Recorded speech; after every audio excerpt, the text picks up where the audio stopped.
All right, guys, how's it going? Kurt Magoo Sports here. Some more NFL news is that Doug Pederson is hired by the Jacksonville Jaguars. And this is an interesting hire. This is an interesting hire for a lot of reasons, all right?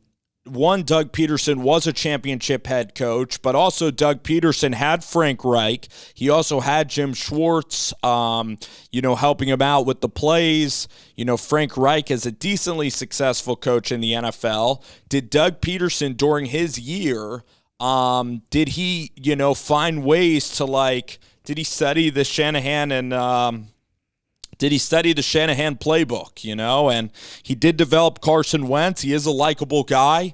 Trevor Lawrence is on board with this, but the whole process with Doug, Doug should have been the front runner from the beginning for the job. And the fact that they flirted with Byron Leftwich that much, you knew the fans would get excited over a former player in Byron Leftwich. That was, the hot OC name. And the fact that they did that to their fans, is not good.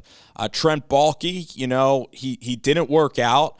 Again, this is, I guess, the argument with, firing a GM and cleaning house is that you could have won a board and gotten Byron Leftwich, and you could have gotten Adrian Wilson if you just removed Trent Baalke from the equation, but they considered Baalke really strong in their pursuit.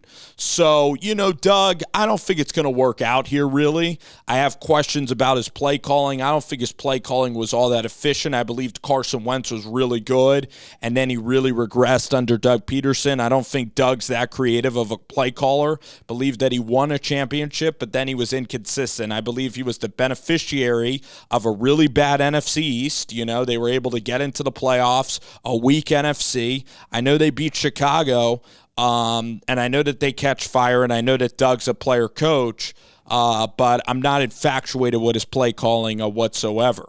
You could add Byron Leftwich, you could add somebody else. I also, Trevor Lawrence, there's going to be a lot of pressure in Jacksonville.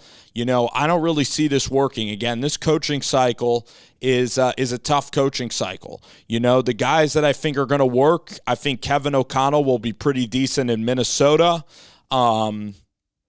Trying to think who else from this coaching cycle that I like in this process. I think that Mike McDaniel has a chance, but there's a lot of risks that also come with McDaniel and Tua Tagovailoa.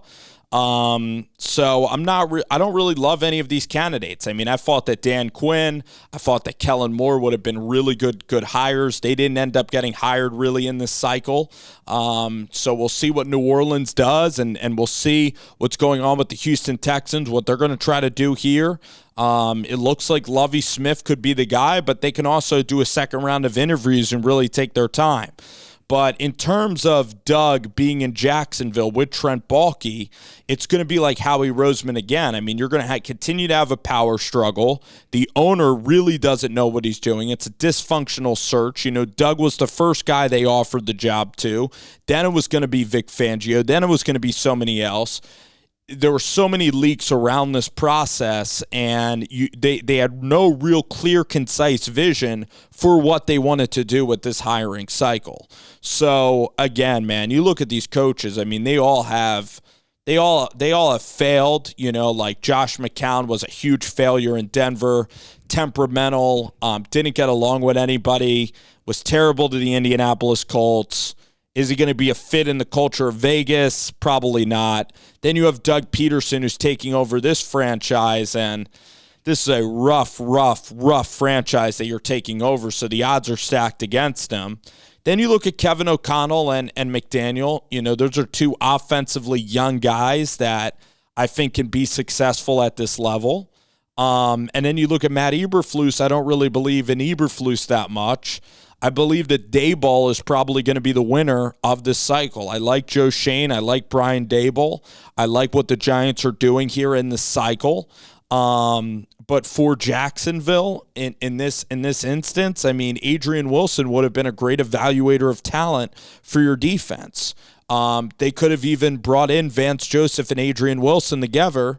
Vance could have been the DC to Byron Leftwich, but they didn't do that. So Has Doug Pederson, is he going to reinvent his plays? I mean, even the Seattle Seahawks a couple of years ago were saying that with Doug Pederson, all of them understood what Doug Pederson was going to call before Doug Pederson ever called a play, that he only had 4 plays in his bag. So is Doug Pederson again, but these offensive coaches, are they going to adapt? Are they going to adapt to the times? Are they going to look for other options to coach? And are they going to come up with unique schemes and challenges? And that's going to be the real question here.